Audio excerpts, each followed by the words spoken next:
Okay, well, good evening and welcome to this Tortoise ThinkIn. My name is Matt Dancona. We're delighted to hold this evening's ThinkIn in association with Capita.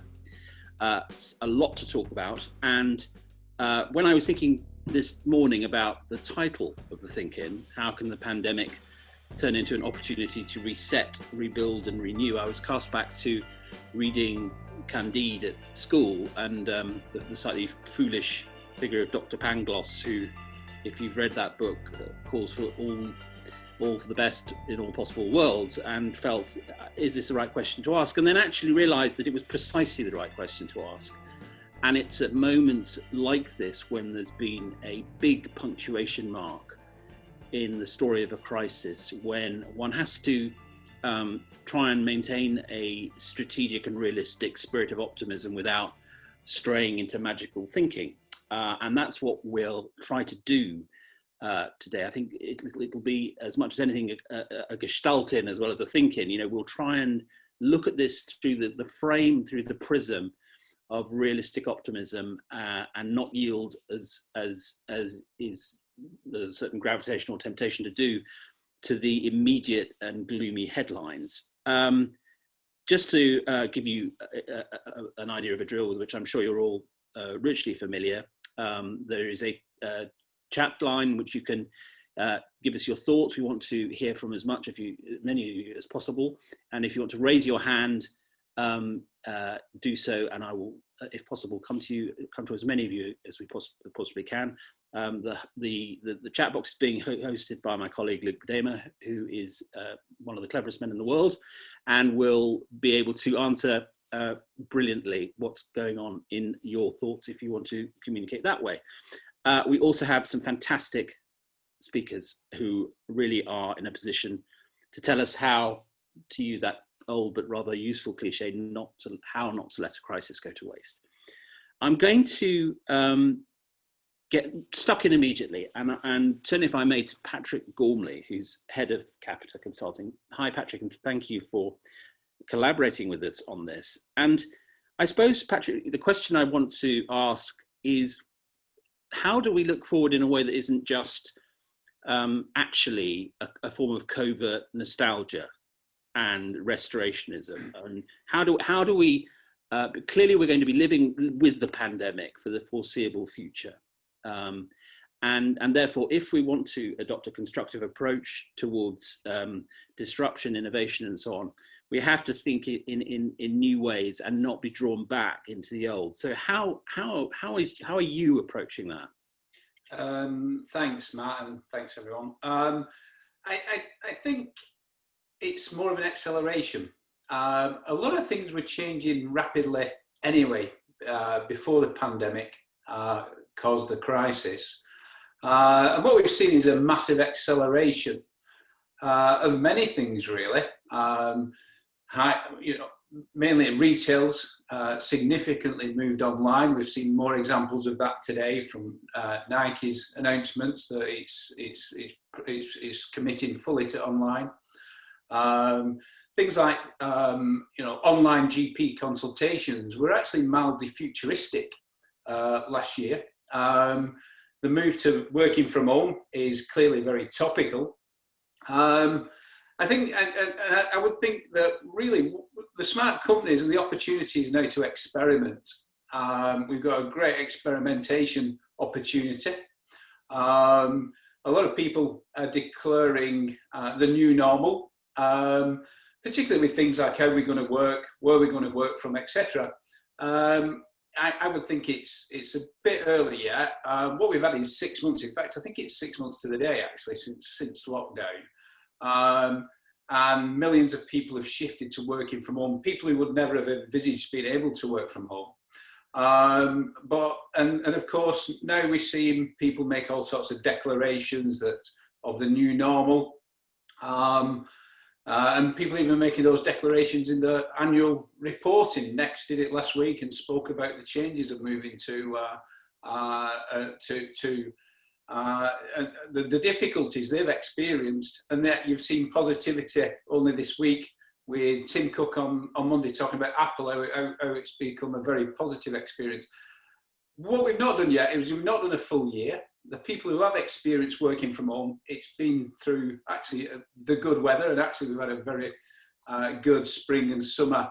And I think what we've got to think of is how do we help people that we may not have experienced as challenges yet of doing this in winter, where it's a different vibe. And for people who are struggling, there are some people clearly struggling with the change, suffering from loneliness, isolation, anxiety. I think that's something we've got to be aware of.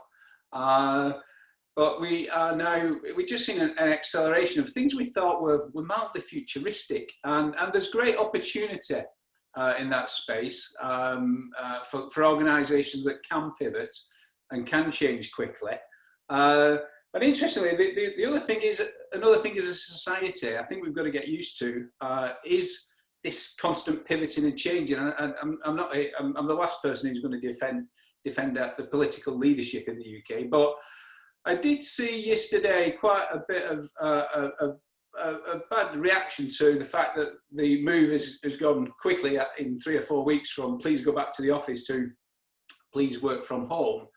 And the reality is, that's probably how we're going to spend a lot of our life in the future, because everything's going to be assumption based. We're not going to have the data. It's going to be on feel. And we will, even in our working life, I think, find a lot more. The 5-year strategy's gone. It's going to be agile, reactive, being able to change and pivot quickly. So I think organisations that can actually do that and actually almost reverse decisions taken only recently because they now get data to validate assumptions. I think there's great opportunities for companies like that, but we've got to just get used to it. It's going to be different. Do you think, Patrick, it's the case that, I mean, there's a craving in people, it's a human craving for a kind of narrative arc, and politicians tend to feed that appetite, that there is a crisis and it will have an end. And in June, there was a kind of a fairly unwarranted sense that encouraged by the government, that the pandemic was over the worst and that things were opening up, and really this was, we were now going into a phase which would be necessarily and almost automatically better. And what I'm hearing from you is that in a sense that almost what we've been through is partly a phony war, in the sense that in many respects the hard yards of learning how to be resilient and learning that the new world really is new and brings with it opportunities starts now. Yeah, absolutely. I think it's too early to declare the new normal, the new future. I think we've got a lot of learning, a lot of experimentation to go through yet. But yeah, there's been the narrative, and of course there's been a political desire to have that narrative for many reasons, and people can make their own judgments. I guess from a political leadership standpoint, you could build a very good case for letting women lead our countries now. If you look at Jacinda Ardern, Nicola Sturgeon, Angela Merkel, these have shown really good political astuteness and leadership. So I think, basically let just women run the world, would be my view, if we go for the last 6 months. It's an excellent idea. In which spirit, let's move to Manjula Lee, who is the CEO and founder of Worldwide Generation. Welcome to ThinkIn, Manjula, and thank you for doing it. Your organisation is committed to sustainable development action, has particular emphasis, very impressive emphasis upon digital exploration and enhancement of those goals. Can you talk about specifically what your organisation is doing in this new landscape, and then more generally what your thoughts are about what lies ahead in the next year and perhaps years plural? Yeah, sure. Well, lovely to be on this forum and see you all here. Yeah, so Worldwide Generation, we, in 2015, the United Nations set out the 17 Sustainable Development Goals. It was to try and get government, business, civil society and citizens to unite around one mission, one focus, because basically, depending on this forum where you believe the science, but we had 1.5 degrees left before irreversible decline of the planet. And if we didn't move and start to work together, we wouldn't have a planet. Everything would be quite futile. And so these development goals came out.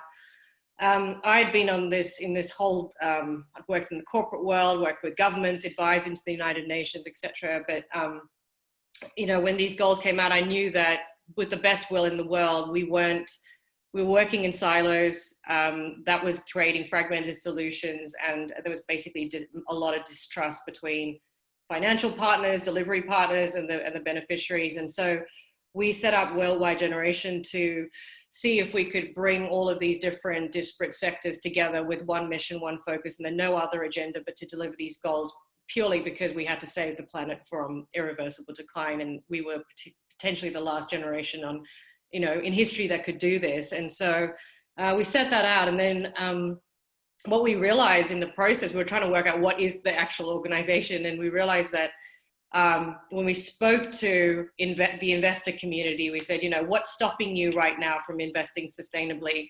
And because we have to unlock something like 2.5 trillion extra capital per year to do this, we can't do it with, grants and funding. I mean, that's just not going to work. We have to, proper capital markets have to play.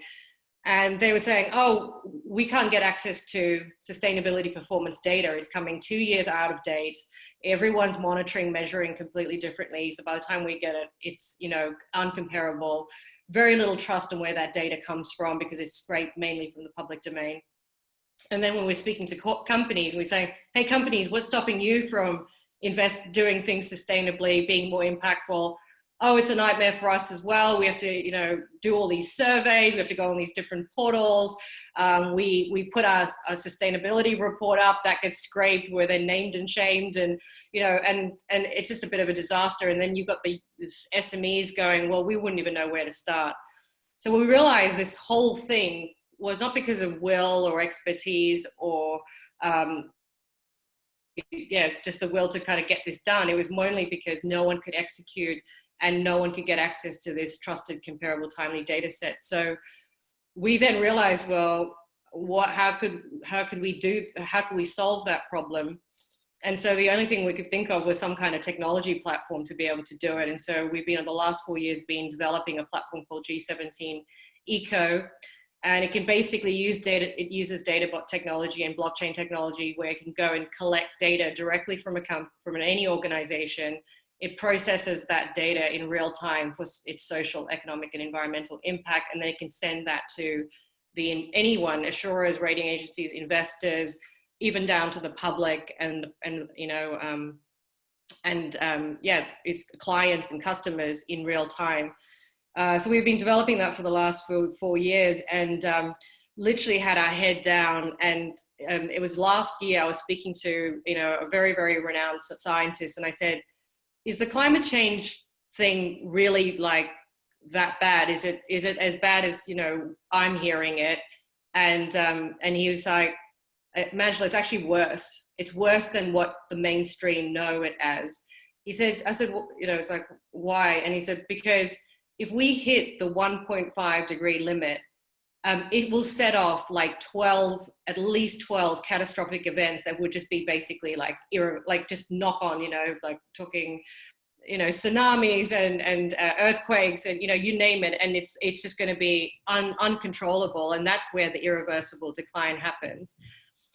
And so when we were then on this mission and this, evangelizing about, come on, people, we need to do this sustainably and we need to act now, because, as I said, we've got 10 years and even less than that to turn the Titanic around before it hits the iceberg.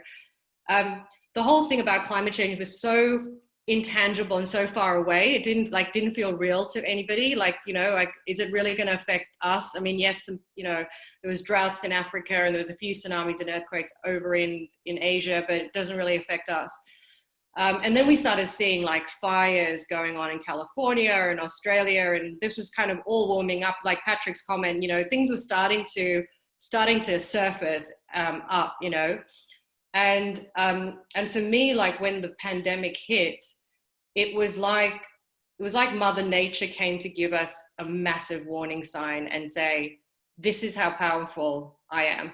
And when it hits, it can stop, it can bring literally everything to its knees. And as horrifying and as it has been, and devastating as it has been, for me, like, I feel hopeful that this has been the wake-up call humanity needed, at not the extreme before it was too late. Do you know what I mean? And I think that it has literally sent us to our homes, and it's literally taken us off the treadmill and said, please think about this. Think about what's important. Think about how you're going to come back and what's important in life. Think about the global purpose of why we're all here. And so we never dreamt in our whole, in the creation of this platform, that it would come out on the 1st of July, outside of, the kind of back end of the global the first lockdown wave coming out. And we've seen so much. I mean, I can't tell you what we've experienced in these last 3-4 months. And I can share a bit more about that. But yeah, that was my. So Manjula, it's a very interesting point, because I think, generationally, there's absolutely no question that the younger generation was in, so to speak, the right place on this before the pandemic. Yeah. The question is, to your point on the wake-up call, is, yes, it is true that there has been a resurgence of the acceptance that there has to be planetary and governmental, as well as business action on the environment. But there has been a conspicuous lack of international leadership, both on the pandemic and at the moment on climate change. And in addition to that, you have a nationalist populist narrative, which is cut red tape, run for growth, and let's face it, there will be huge pressure in the year or two to come upon politicians of all stripes to do whatever is necessary to protect jobs. So how do you, in a way that contest is being dramatized in the contest between Biden and Trump, in that Biden has actually adopted a much more green position than he would have initially, due to the way in which the primaries worked out. And Trump doesn't have a climate change section on his website, so you have a kind of a total distinction there, a total fork in the road. So I suppose my question to you is, how do you make sure that as you brilliantly described, the call from Mother Nature is heard beyond your generation and across countries, and also in the chancelleries of power, where the pressure just to protect jobs and deliver growth will be as intense as it's been in living memory? Yeah, I mean, I think that's why we don't really talk about the green economy, or the kind of, just the environment, the E and ESG or anything. We talk about sustainable development, which is actually social, economic, and environmental. And actually, they're the 3 pillars of sustainable development, that they all interconnect. And so you need to take those factors holistically. If you just look after the environment, you're going to drop on your social, and you're going to, you can compromise on the social and the economic. If you look at the economic, you can compromise on the other factors. And so and that's why the Sustainable Development Goals actually are 17 goals that all interconnect together. And we're part of the UK government and this whole Build Back Better program now, to say, no, we have to take this stop and take stock of all these metrics together.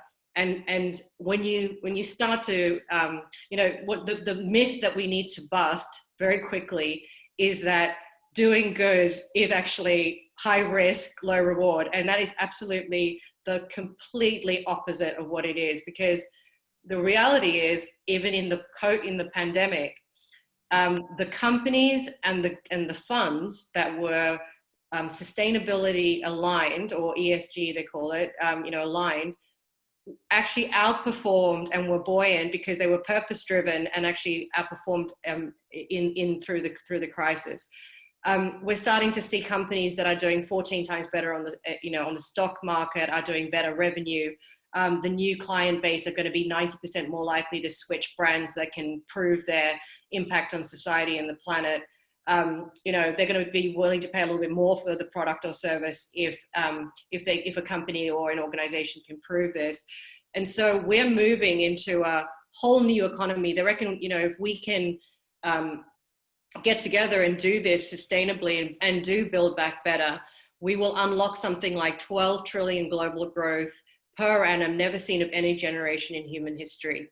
And so there is a huge economic argument, and Trump is unfortunately on the wrong side of the argument. He needs to realize that this is probably the biggest economic opportunity of any time in human history, and they need to just keep their eye on that ball, because if you raise up just one statistic, there is 3 billion people now, even more through the pandemic, that are living on less than $2.50 a day. If you just start to lift them out of poverty, guess what? That's opening up new markets, right? And they're going to be now coming and being the new consumer market. If we've got 1.5 degrees left and we have to pull that much more, trillion trees and pull that much carbon out of the atmosphere, there's markets that open up, $1 trillion markets that are opening up in cities, so we haven't got our eyes on the right prize, and we haven't really, some people have got this. I think the Nordics have got it. Like, they've realized this is the way forward. Some of the other countries are starting to go, oh yeah, this is the way we need to move forward. And Europe, thankfully, is actually leading the way. Hopefully Britain's going to actually lead the way as well with what we're doing. But I tell you what, you unlock these new markets. There's the jobs. There's the jobs. There's how people get fed. That's how people, innovate. How we're going to innovate. How we're going to move forward and into this new world. We had in the pandemic, I'd say 20 C-suite level people from around the world contact us and say, hey, we heard what you're doing. We would love to be part of this mission and this movement. How can we help and bring it to Hong Kong, US, Australia, etc.? And these are people who would normally be going into an office, but they're like innovating right themselves, and they're going, well, I'm going to put this to purpose now. So I think that's the move that's happening very, very quickly now. Thank you, Manja. I want now to go to, if I may, to Paul Clark, whose day job is as Chief Technology Officer at Ocado, but that's scarcely the third of it.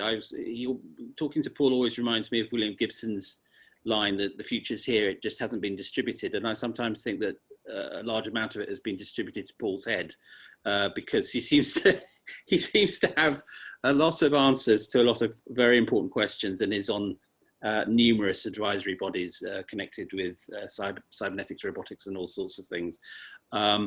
So Paul, I mean, can I sort of just hit you straight away with the D word and talk about disruption, and the notion that disruption is not just something that we have to confront, but something that we should actively embrace. Sure. I promise I'll come back to that, but I can't. I'm going to have to start with, I'm afraid, with respectfully disagreeing with Patrick, since think-ins are about respectful disagreement. I completely disagree, I'm afraid. I think things were stuck before the crisis and have been stuck for quite some time. And I think, my analogy for it would be, it's a bit like a set of tectonic plates, and the pressure builds up, and it's been building up for quite some time. And, quite a few of us have been trying to shake some of the plates loose, but the fact is they haven't. And then along came the pandemic, and it has shattered those plates, and things are moving now. And I think it's hard to predict where they're going to end up. I'm afraid I have a pathological hatred for the phrase new normal. My view is there's going to be nothing very normal about where we're headed in that new landscape. I think, I think we're living through, or have lived through, or will continue to live through, a highly irreversible state change. and we better get used to that. And I think, you know, that's not all bad. You know, there are terrible things going on, but I think, you know, what will come, you know, life is all about change. And I think now those plates are moving, we need to make the most of that. I think that's what this thinking for me is all about. And, you know, to come back to your exam question, I think, yeah, disruption, I suppose it's our day job, you know, at Ocado, very much kind of my division's day job, and, you know, very much focused on self-disruption as opposed to just waiting for something to come along and disrupt you. But I think, you know, I thought it was very interesting that the slide that talked at the start about, you know, companies that invest, you know, deal better with crisis. Well, I would kick that up to another level. I think it's about countries that invest in innovation are going to survive better. And that's, you know, that's what we've got to do. So we've got to consider disruption now very much at a national level. And much of that disruption relies on infrastructure that, you know, perhaps we have neglected to build in the past. And I don't mean what people normally talk about in terms of infrastructure, you know, roads and railways and fiber broadband to rural communities. I mean big digital infrastructure that often goes, you know, left unnoticed and uninvested in. And, you know, there were two questions that got asked early in the pandemic. One was, well, where's all the data we need to manage this crisis, particularly the real-time, perhaps crowdsourced data, you know, in order to understand behaviors and what was going on, and, you know, whether that be citizens or traffic or whatever. And the answer is, well, much of it wasn't there. Some of it was in private hands, and, you know, some of that's been prized out, you know, for the greater good. But, you know, the fact is, you know, we need to massively invest in data infrastructure, and obviously the national data strategy has been published in the last week. So we'll wait and see on that one. But then the next question that got asked is, well, where are all the smart machines, you know, to clean the hospitals and make the PPE and, you know, deliver stuff scalably, whether it be food or that PPE? And the answer is, well, they're not there either, because, you know, well, can we have them quickly? And the answer is no, because they have a gestation cycle that takes time.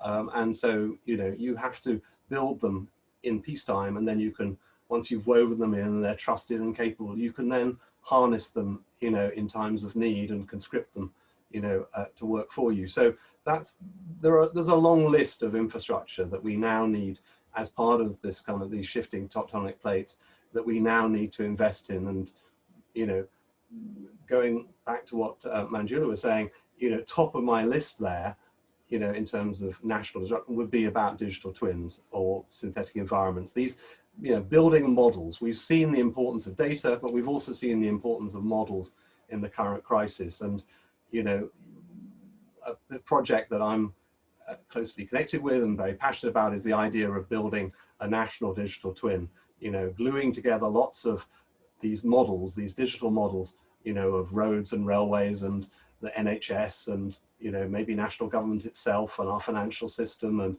the energy system and everything else, and building something, you know, a truly compelling moonshot.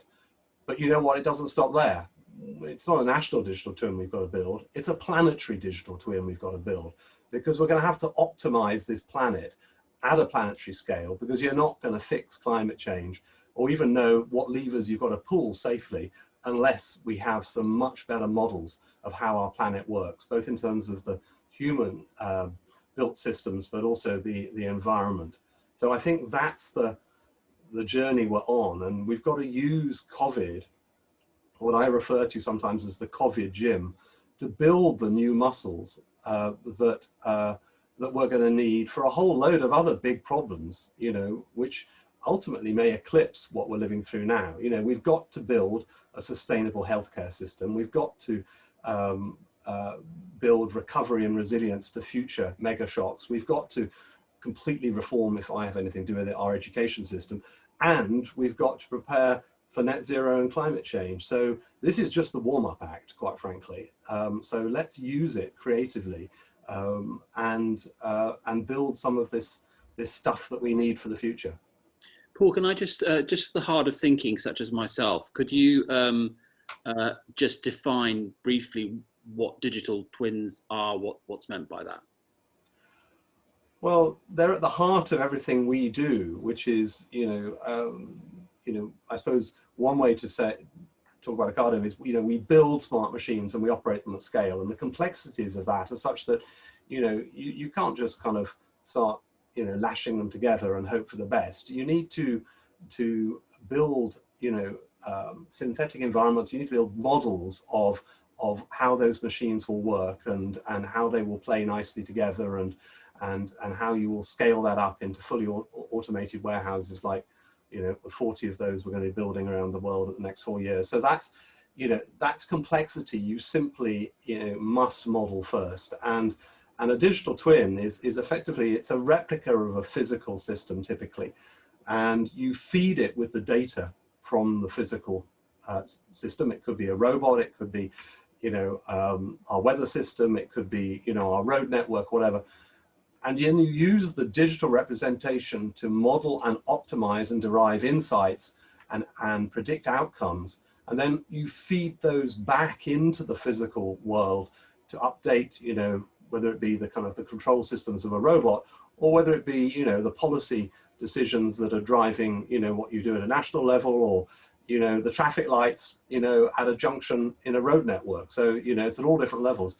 And it's that virtuous circle of taking the data from the physical twin into the digital twin, and then the insights and optimizations back. And that's what makes a true digital twin. But I think the question behind your question is, because digital twins are now in the zeitgeist very much, is unfortunately, it's one of the most hijacked terms in around at the moment, and everybody talks about them, but a lot of them are not true digital twins. But hopefully what I've just described there is a true digital twin, but it is that virtuous circle between the two twins. Sorry, that's hugely helpful, Paul. Thank you. I'd like, if I may, to come to David Olson. I don't know if we can spotlight David, who's had some very interesting things to say in the chat. David, hi. You had some thoughts, I think, on a possible post-pandemic New Deal. Yeah. So, hi. Thanks for letting me speak. I was just interested by the idea that the government has stood by businesses throughout the pandemic. I think there's been nearly £80 billion of economic support for businesses, small, medium, and large. And I think because of that, the government has. I don't think the government realises it, but the government has earned a right to set a new deal with business and to get round the table and ask for concessions to try and build a better way forward. And I think there's many ways that the government could go with that. But it strikes me that the government could certainly use that as a way to try and advance a climate agenda, and try to make sure that that companies are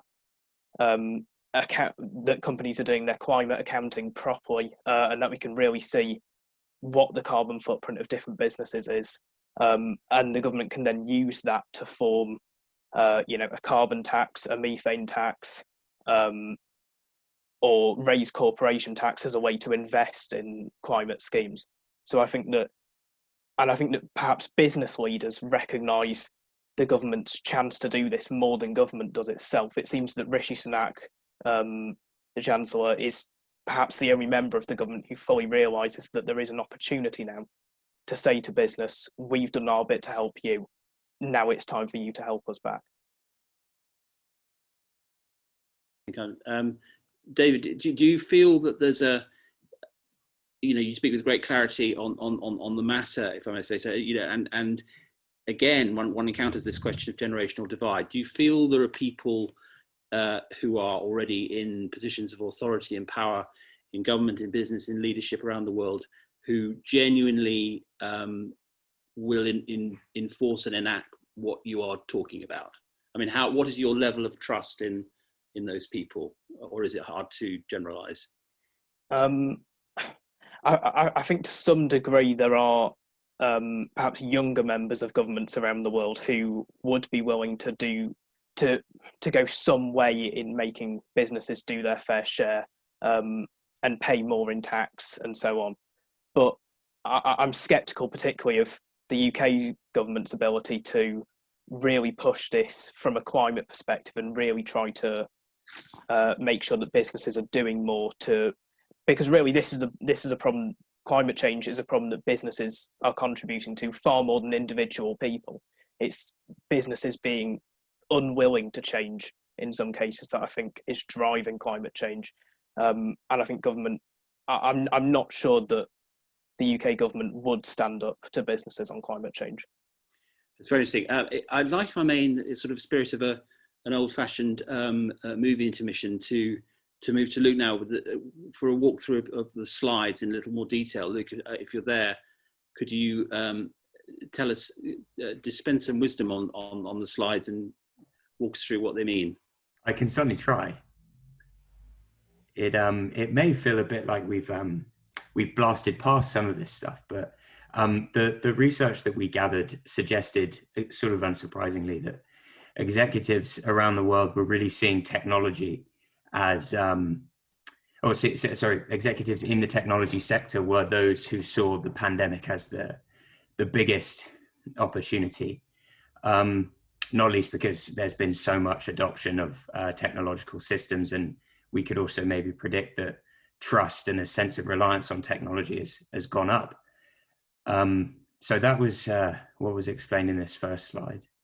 And if we could move to the next.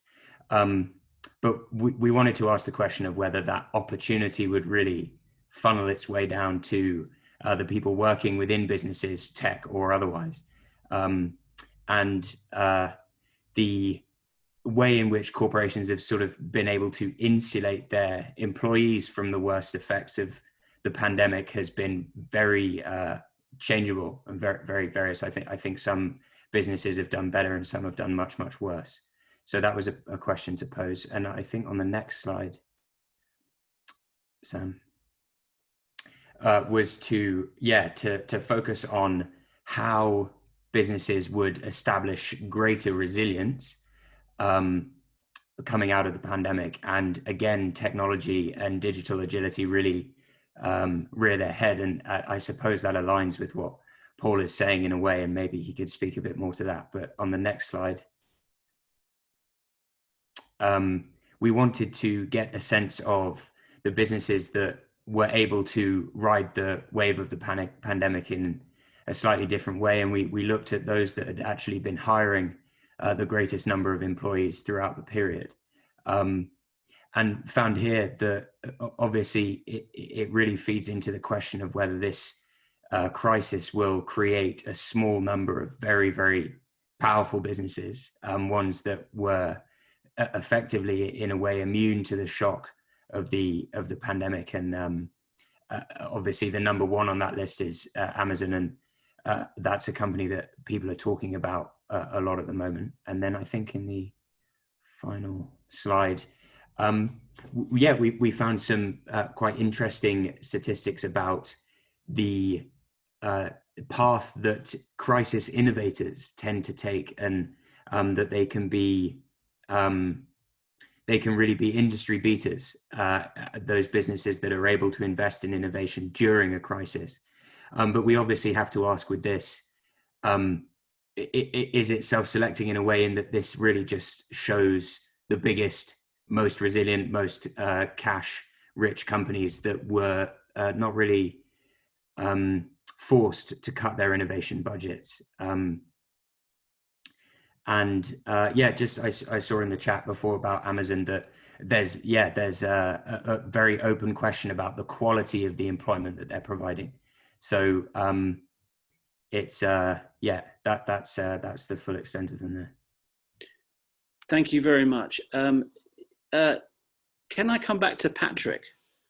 I'm very struck in all of this by a sort of, if you like, about a seesaw, a balance between an agreed series of objectives within which there is a great deal of difference, and the question of whether the will exists out there. And I just wonder, Patrick, when you're talking to people, as I imagine you must be doing from dawn till dusk, about what lies ahead in the next 12 months? You know, how are you trying to position businesses to take advantage of this specific landscape? Because what we've heard in the last, 30, 40 minutes is potentially an incomparably different world to what preceded it. So I'm intrigued by what you think businesses should be doing to make themselves more resilient. Yeah, I think the environment for change and innovation, and to use the term disruption, etc., is never been higher. I think most businesses will admit, and most business leaders would admit privately at least, that the last 6 months have been quite humbling. People who thought that their corporations were in great state have found that the supply chains have been inadequate. They've found that they've got massive balance sheet exposures. They're requiring bailouts from some of our best known brands. And they're finding that their technology wasn't resilient, and they'd invested nothing like the required amounts in terms of technology and infrastructure to run their businesses. So there is almost a humility that didn't exist before. And I think what we're starting to see now is that humility turn into much more open-mindedness, and organisations really, getting away from let's talk about a 5-year strategy to what can you start doing for us on Monday that starts to address our real issues. So yeah, I would say absolutely there's a different mood around altogether, because leaders have been exposed to things they never thought they were going to be exposed to. What sort of response are you getting from them? I mean, is there a sense of, underneath the kind of tactical nerves that one would expect, is there a sense of epochal change that might turn into something completely different?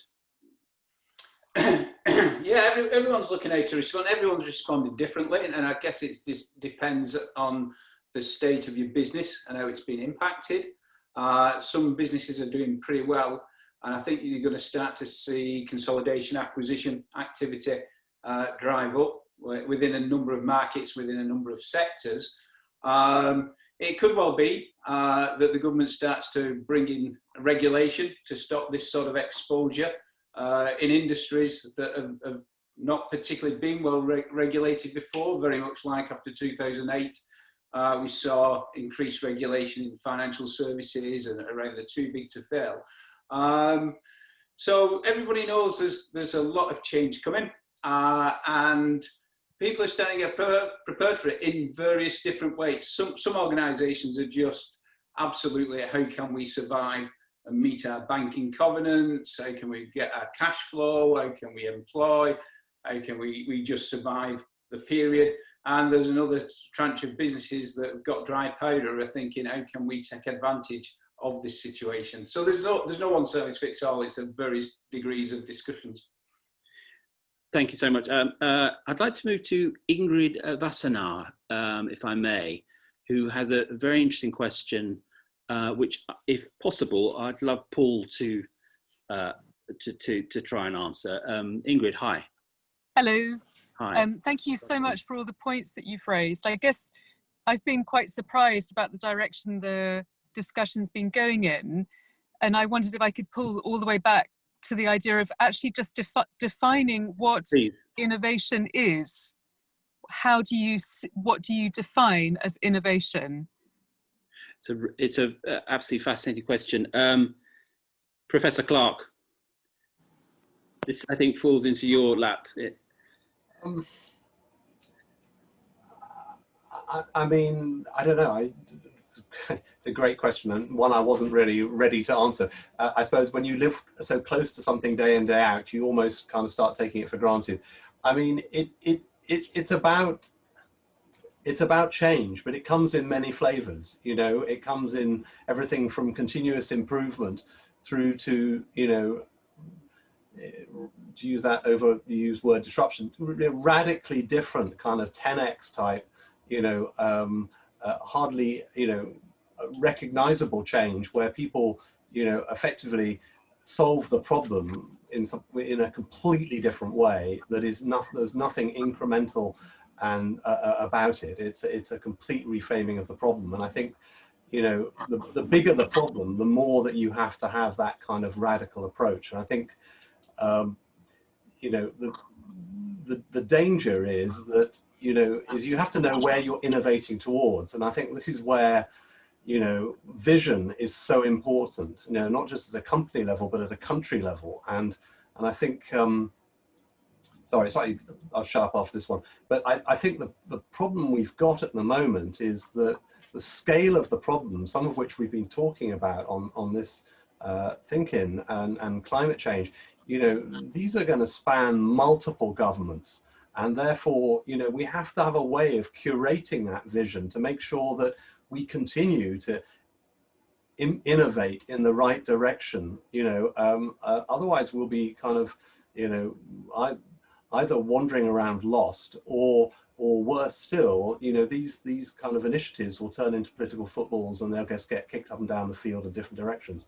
And so I think a key question is what are the structures, the democratic structures that we need to put in place to own and curate those visions over multiple governments to make sure that doesn't happen. And I think at the moment we don't have them. So without that, I think we're in danger of becoming, slightly rudderless, if you like, when faced with these really big long-term problems. Could we come to Hester McCreary next, please? Hester, are you there? Hi. Welcome. Hi. Unmute. Sorry, I had a few pop-ups. You're fine. Hey guys. Welcome. Hi. Yeah, no, I just kind of wanted to jump in because I work in disruptive tech scene.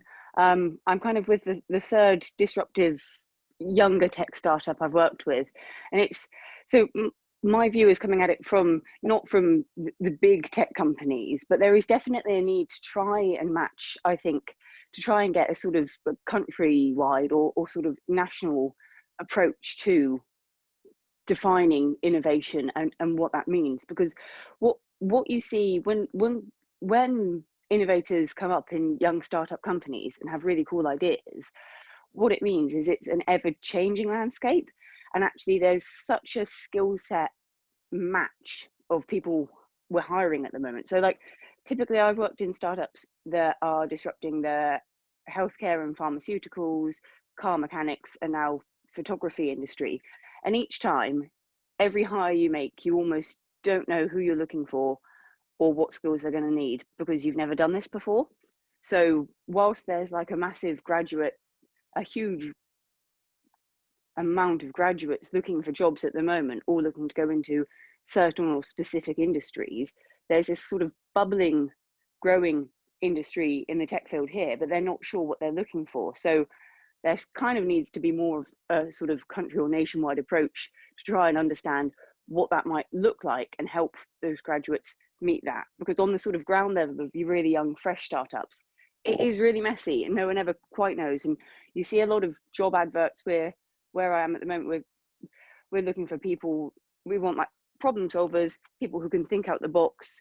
We're recruiting in terms of cognitive abilities and things like that, not so much in traditional career, what did you study and what are your qualifications. So it's definitely, I just kind of wanted to jump in there with some thoughts on how it is for like young, fresh startups.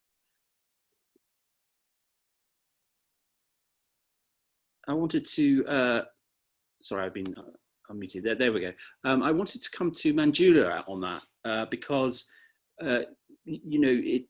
I'm sure that you look at the world in a very macro way, but you're also dealing with very specific questions, and that raises, I think, a very interesting point about the specificity of skills that people are going to have, and what actions government and NGOs and organisations like your own can do to prepare people for this new landscape. And I was very interested in your own views on that.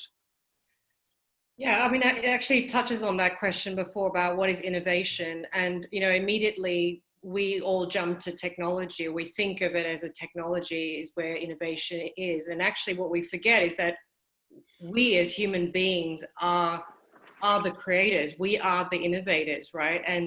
And what we need to do now to build back better is actually use technology. Technology is nothing in and of itself. It needs to be used to, like Paul's doing in Ocado, get it doing robotic manual tasks that humans shouldn't be doing, and get us away from our screens, get us away from, the looking down, and actually looking within, looking out, looking up, and going, okay, how are we going to innovate ourselves? The thing that needs to innovate is the human race. We have to innovate. We have to change our thinking now to, as I said, going back to purpose and going, why are we here? Because we're not here to create products. We're here to make the world better for the next generation. That's why we're here, the 21st century generation, and where everything is now interconnected, augmented, automated. The highest commodity is going to be things that are human traits, which is empathy, ethics, creativity, emotion. That is going to be the highest price and resource that we have on planet Earth. And so, that's where innovation has to come from. It's us. We can't innovate if we're all stuck at a screen, if we're all oppressed and fearful and, being given misinformation, etc. So really, like, what we need to talk about is innovation, as I said, from within. And what are the new skills? The skills that we need to be looking for are these human traits again. Bring that back into the workforce. Care about people, not products, not share price, none of that. It's actually, if you do that, if you do focus on that, the rest starts to prosper.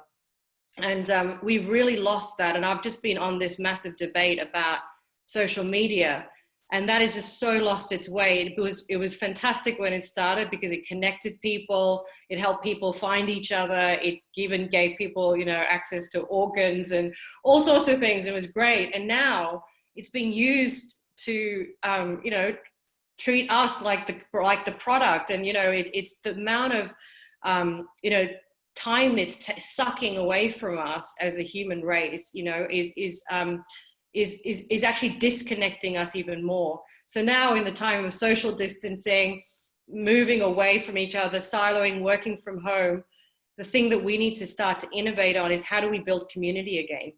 How do we, as I said, how do we find time that we as human beings can become the created beings that we were designed to be and born to be, right? Again. And so I think that for me is innovation. And we talk about leadership, collaboration, and innovation. Those three things is what the world needs right now to recover from where we are today and start a whole new season and a whole new, I'm also, I can't stand that new normal word either, but we've got an opportunity now, and that's the innovation we have to dig deep into.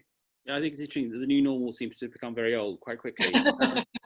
And I'm very struck by your expansive and fascinating definition of innovation. It's sort of embracing human qualities as well as technical ones. I'd like, if I may, to go to Rana Mitter, who, as I'm sure many of you know, is what's one of the great historians and writers on China and many other things. Rana, I know you've been having some problems with your Wi-Fi, so welcome back, and we hope that Thanks, Matt.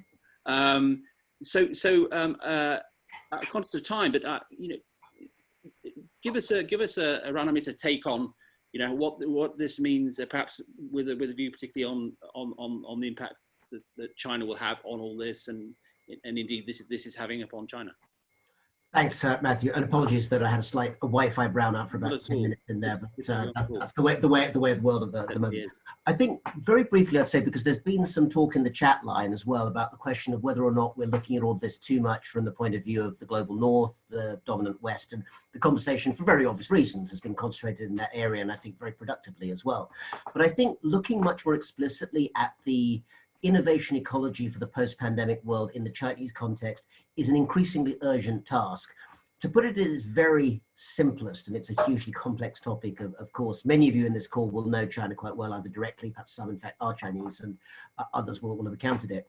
I think you see the combination of three factors which are very important in the conversation we've been having here: consumerism, globalization, technology, but then adding authoritarianism to the top of that, and not in a kind of Big Brother, George Orwell sense that we know about, obviously, from the appalling news from Xinjiang or from what we've heard about Hong Kong, but rather in terms of recasting social networks in China. If you're looking on Chinese social media a lot, which a lot of us are these days, in terms of finding a new base for trust. And I think it is a very worrying thought for those of us who are liberals and who operate from that standpoint, to see that actually there seems to be a great deal of effect in terms of the way in which the combination of very state-driven top-down regulation and authoritarian guidance of where technology is supposed to be going is basically meeting the biggest consumer revolution in the world. You know, any economy which produces, or technology ecology which produces the likes of Tencent or Alibaba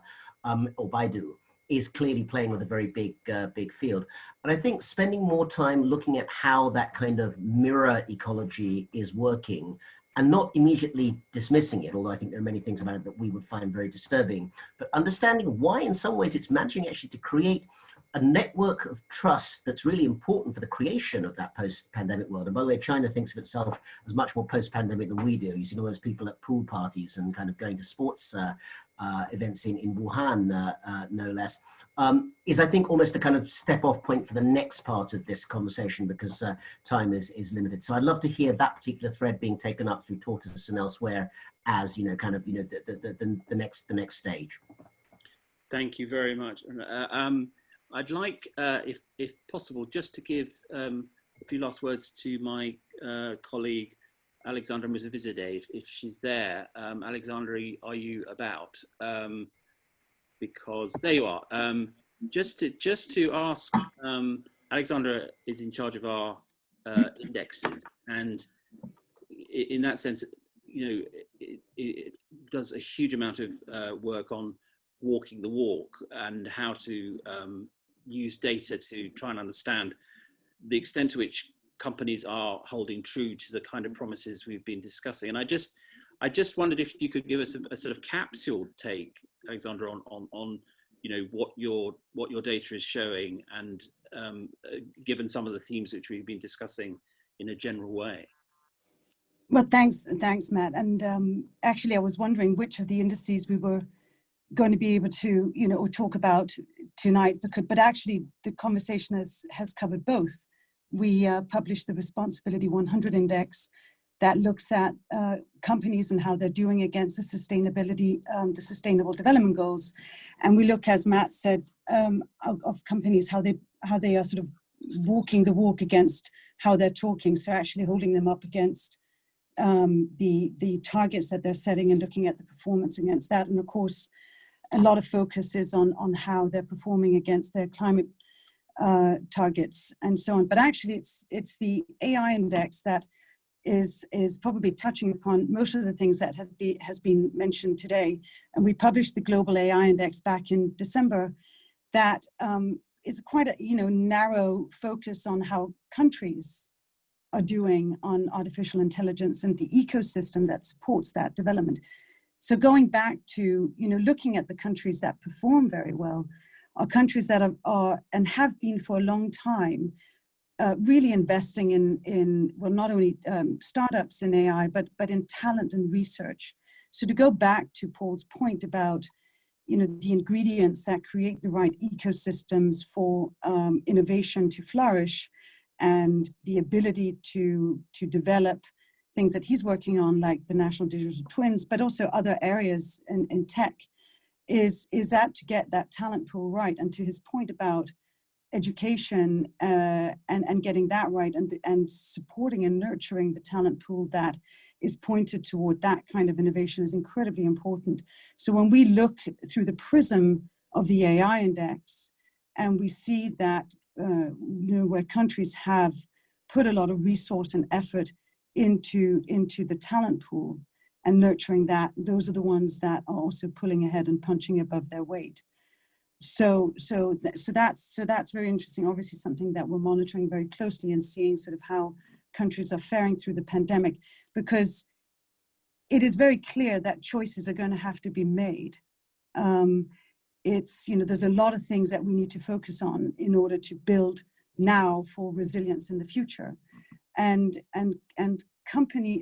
governments' budgets are being hollowed out, of course, by very immediate issues that they need to deal with. But trying to focus for the long term, and actually also looking at getting those structures in place that go into and through the cycle of political churn is very important. So what we keep an eye on is these national strategies on AI and getting them in place and getting them in for the long term, precisely so we don't face, or across nations, don't face the disruption that we're seeing in some of the countries that are quite ill prepared because there hasn't been that build-up in the years prior to this pandemic. Thank you so much, Alexandra. And sadly, we're running over time already, so I will have to wind things up. And thank you to everyone for brilliantly maintaining an optimistic frame of mind in testing circumstances. Before I forget, do sign up for Tortoise's Responsible Business Summit on October the 15th, at which you'll hear a lot more about the data and work that Alexandra and her team have been doing. It's going to be a very special day. I think just to sum up very, very quickly, I heard today several things. First, that the new normal has definitely passed its sell-by date, that there is a generational aspect to this, which David made very clear. As Patrick said, what one needs to, the message he is giving to businesses is that this is going to be a long haul, and that it is all about resilience, strategy, and focus. I was very struck by Manjula's description of nature's wake-up call and the challenge it poses, and also by her definition of innovation that includes human qualities, and Paul's line that this is no more really than a warm-up act, which I think tells us that we shall all be discussing all these matters in all sorts of forums and ways in years to come, and that we are living with this rather than after it.